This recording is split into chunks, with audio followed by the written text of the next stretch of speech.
Salut tout le monde, une petite vidéo toute bête en fin de compte, mais qui pourra en aider plus d'un, pardon, je pense, puisque vu le prix des boucles élastiques, en fin de compte, j'ai vite compris qu'il était, à mon sens, meilleur marché de se les fabriquer, à condition de les nouer correctement, parce que là, je dois dire que ça a été une grosse galère. Donc j'ai trouvé un nœud, ou en tout cas une manière de les attacher, qui me permet d'avoir quand même quelque chose d'assez résistant, puisqu'en général, on a tendance à faire sauter le nœud avant même de casser le fil. Ce qui est quand même un petit peu dommage puisqu'on ne tire pas du coup pleine partie de la résistance de l'outil en question. Ça se passe un petit peu plus bas, donc on va descendre et je vais vous expliquer un petit peu comment on fait. Hop là. Donc j'ai ici en fin de compte 4 aiguilles. Hop là. J'ai ici 4 aiguilles qui correspondent à peu près à la largeur de ma main. À peu près, hein, on n'est pas au millimètre. Et d'une largeur qui va être de 2 à 3 doigts. Voilà. Ça permet de faire une boucle qui va tenir autour du poignet, mais qui sera vraiment tout juste en tension. Voilà. On peut resserrer après. Chacun a un libre choix de faire les réglages qu'il souhaite. Donc on va prendre un petit peu d'élastique. Ok. Et on va faire un tour complet.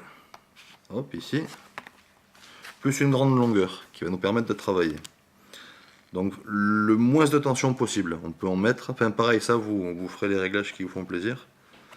Mais vraiment d'avoir le moins de tension. Enfin, c'est ce dont je me suis rendu compte avec le temps, c'est que c'était plus confortable. Hop. Ah. Voilà. Ok. Donc moi je ne les vois pas sur mon petit moniteur, mais normalement vous avec le HD vous devriez réussir à voir le fil. On va faire un premier croisement, puisqu'en fait on est comme ça, hein. Dans la logique des choses, là, normalement vous voyez le fil. On va les croiser une première fois. Hop là. Tac. Et on va faire un nœud sur chaque brin. Au lieu de nouer les deux brins ensemble, en fin de compte, on va faire un nœud sur chaque brin, comme ceci. Alors, je vous ai fait un petit dessin, qui ne vaut peut-être pas celui de Hodge, mais normalement vous devriez comprendre, d'accord? Donc il y a un brin qui repart, et le brin qui arrive, qui va sans saucissonner autour de lui-même, et repasser dans la boucle.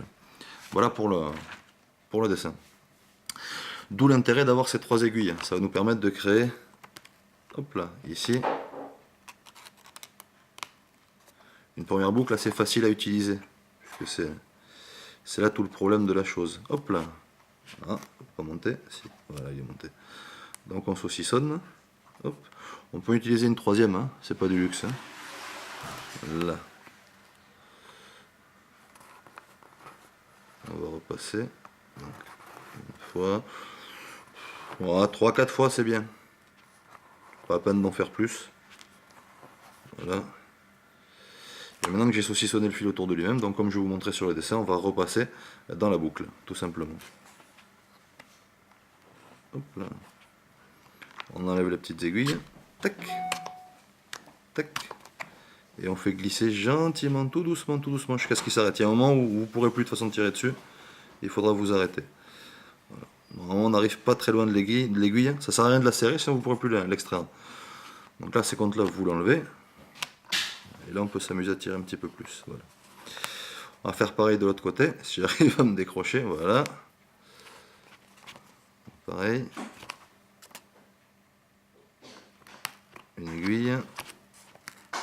Deux.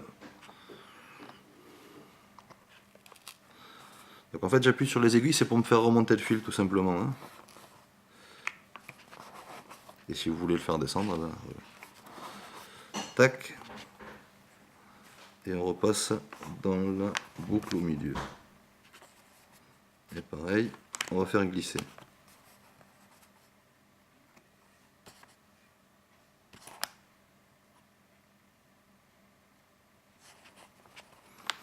Donc maintenant on arrive, normalement vous devez le voir sur la vidéo là, voilà. Il y a un plat ici qui va doucement revenir à chaque fois que vous allez tirer un petit peu dessus, on va réussir à le réduire ce plat. En fait c'est un double brin puisque le nœud, si vous voulez, il va être de part et d'autre. Sinon j'ai une autre solution, puisque ce plat demeurera quand même un petit peu si vous voulez, de par la solidité de l'élastique et l'accroche qu'il peut avoir sur lui-même, ce plat demeurera en fin de compte à chaque fois un petit peu. On va retendre ici. Hop là. Tac. Et on va refaire une boucle. Mais ça va être un nœud classique qui va ressembler en fin de compte au nœud qu'on peut faire quand on fait des lacets. Je vous ai quand même fait un petit dessin.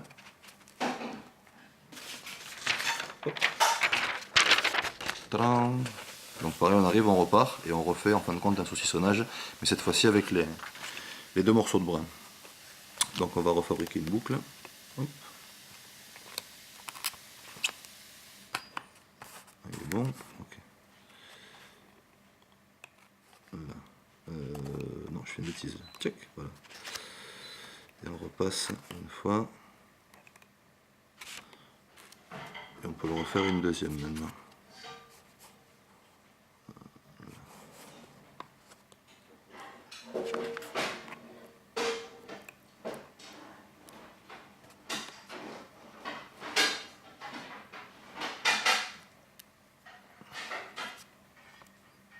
Voilà, le premier était parti tout seul. On défait les épingles. Et à présent on a une boucle qui ressemble à une boucle. Mince. Là, on a une boucle qui ressemble à une boucle. Tadam! Il reste ce petit morceau de brin qui est un petit peu plus épais. Je sais pas si on va le voir. Ici, là je suis dans le cadre. Oui, je suis dans le cadre. Qui est un petit peu plus épais. Si vous avez des solutions, je suis preneur. Ceci dit, bon, moi j'ai les bras assez poilus, donc ça passe quand même assez inaperçu. Mais si vous avez la solution, ben, je suis preneur. Voilà pour mes nœuds et pour mes boucles. Merci pour votre attention, j'espère que je vous aurai aidé. A bientôt.